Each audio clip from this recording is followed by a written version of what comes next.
Chapter 2. Planning, Designing the Assault. Blueprinting the Attack, Detailed Project Planning. In the hush of the rebel base's strategy room, the air was alive with the hum of advanced computers and the muted whispers of the gathered strategists. The mission had entered its most critical phase, the blueprinting of the attack.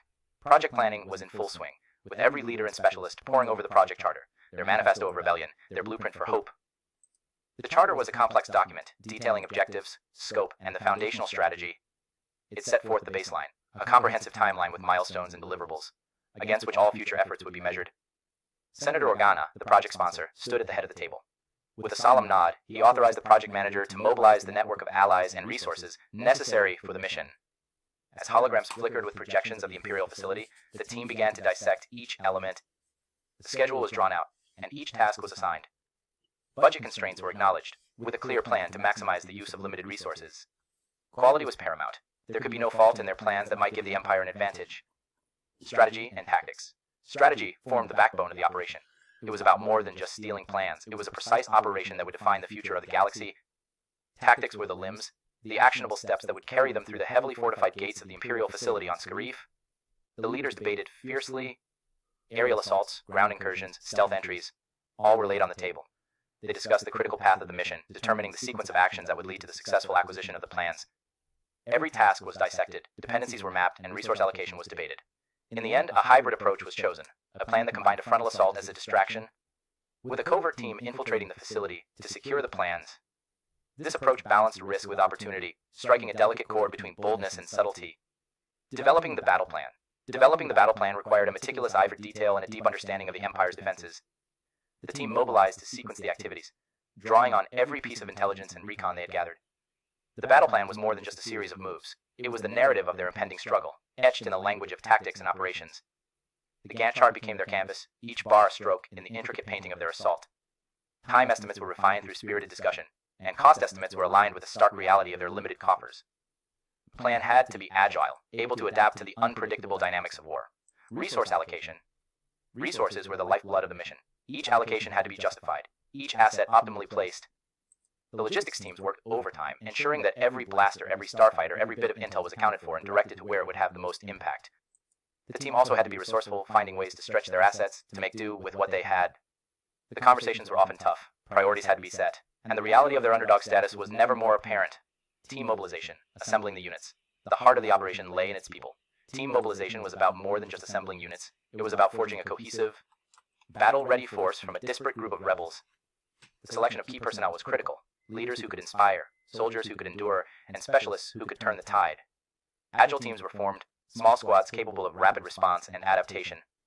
The planning phase was as much about building these teams as it was about strategy. Each unit had to be a microcosm of the larger effort, embodying the principles of the rebellion and the mission at hand. Training commenced immediately. Simulations and drills were run, with scenarios ranging from full-scale assaults to covert operations.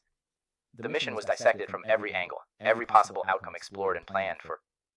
The rebel base became a crucible of preparation, the air thick with the urgency of their task. As the first part of the chapter drew to a close, the foundation of the assault was set. The plans were detailed, the strategy and tactics defined, the battle plan developed, resources allocated, and the teams mobilized. The rebels stood on the brink of action, at the cusp of turning their meticulously crafted dream into a reality. The gravity of their undertaking was palpable, and the air was charged with a mix of fear, hope, and unyielding resolve. Risk management planning, anticipating the Empire's defenses. The rebels knew the battle for the Death Star plans would be fraught with peril. In the shadowy corners of the command center, risk analysts plotted the probabilities of various threats, assessing everything from the potential for mechanical failure to the chance of encountering Darth Vader himself. For each risk, they developed a detailed response plan, ensuring that, should the worst occur, they would not be caught unprepared. The program managers meticulously scrutinized the Empire's past defenses, identifying patterns and weaknesses. They anticipated the sophisticated surveillance and traps that lay in wait, integrating this intelligence into their risk management planning. The stakes were too high for oversights. The very fate of the galaxy rested on their ability to foresee and outmaneuver the Empire's formidable capabilities. Identifying potential setbacks. Each rebel leader brought forward their concerns, pooling their collective experiences to highlight potential setbacks. From the impassable terrain surrounding the Imperial facility to the dreaded possibility of a traitor in their midst, no scenario was left unexamined. The group debated the merits of various contingency strategies, weighing the cost of each potential setback against the overall mission objectives. To manage these risks, they established thresholds, the limits of acceptable loss and failure that could be tolerated.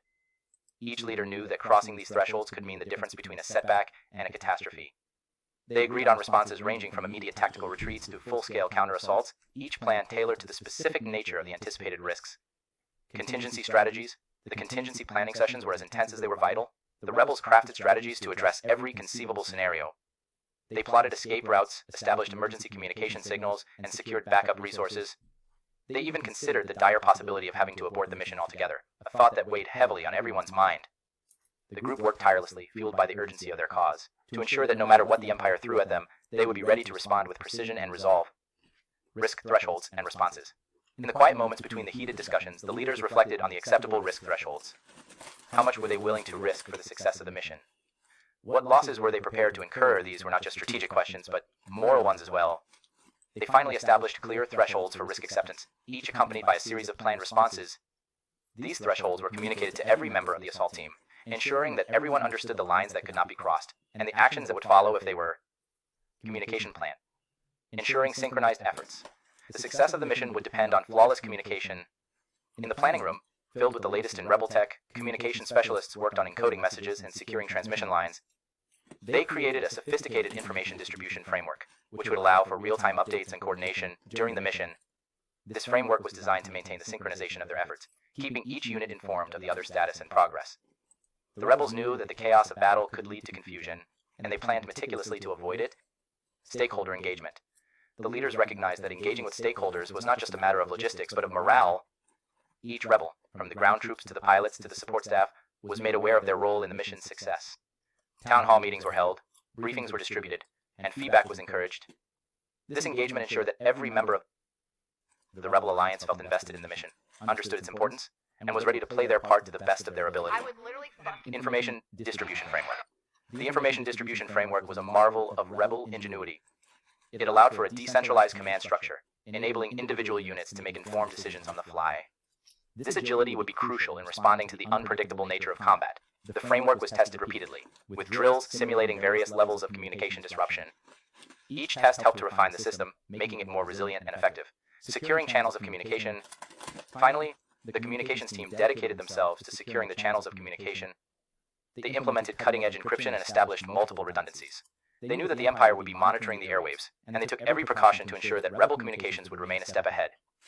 As the planning process reached its final stage, the rebels had prepared for every contingency, engaged with every stakeholder, and secured their lines of communication. The next phase was upon them, the moment of truth where planning would meet execution. The air was thick with anticipation, the weight of the coming conflict heavy on every heart and mind. The Rebel Alliance was ready to strike, to take the fight to the heart of the Empire, and to change the course of history. Selection of key personnel. The command center was abuzz with activity as the selection of key personnel entered its final phase. These individuals were the keystones of the mission, each chosen for their unique skills and unwavering dedication to the cause.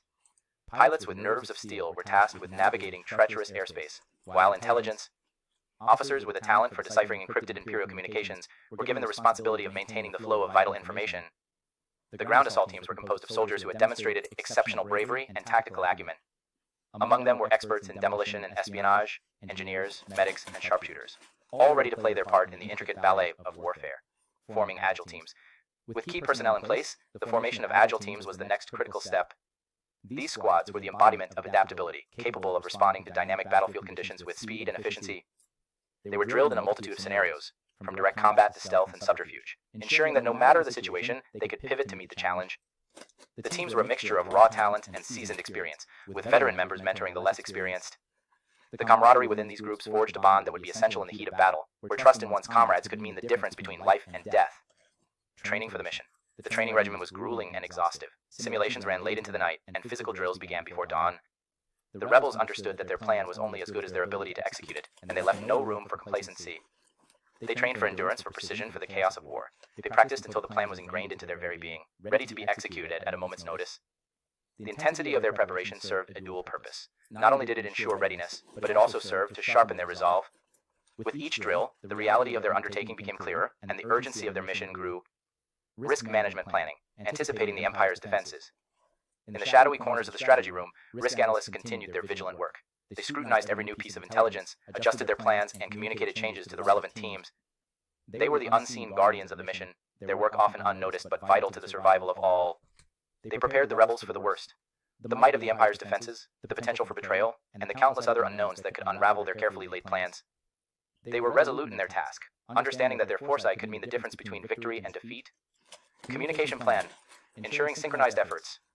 In the final hours before the mission's launch, the communications team implemented their plan with meticulous precision.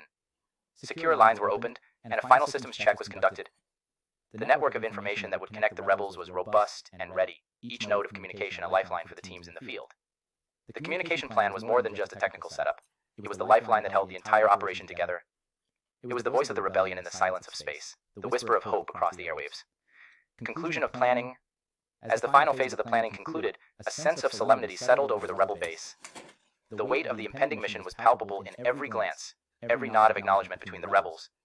They had done all they could to prepare, to plan, to ready themselves for the battle to come. The project planning was complete. The strategies and tactics were set. The battle plan was detailed, resources were allocated, and the teams were assembled, their spirits as indomitable as the cause they fought for. They had anticipated every defense the Empire could muster, identified every potential setback, and devised contingency strategies for each. The communication channels were secure, the stakeholders engaged, and the information distribution framework was established. The rebels stood united, a mosaic of species, backgrounds, and beliefs, all sharing the common goal of striking a decisive blow against the tyranny of the Empire. They had turned their plan into a beacon of hope, a hope that would soon be tested on the battlefields of Scarif. In the closing moments of the chapter, as the Rebel Alliance braced for the assault, there was a collective acknowledgement that the time for planning had passed. Now was the time for action, for courage, for unity. The next phase was upon them, the execution of their grand design, the tangible assault on the Empire's stronghold. And with that, Operation Skyhook transitioned from a meticulously planned rebellion dream into a tangible, looming confrontation. The planning phase was over. The time for execution had arrived. The galaxy held its breath, watching as the rebels prepared to engage in a battle that would shape the very course of history.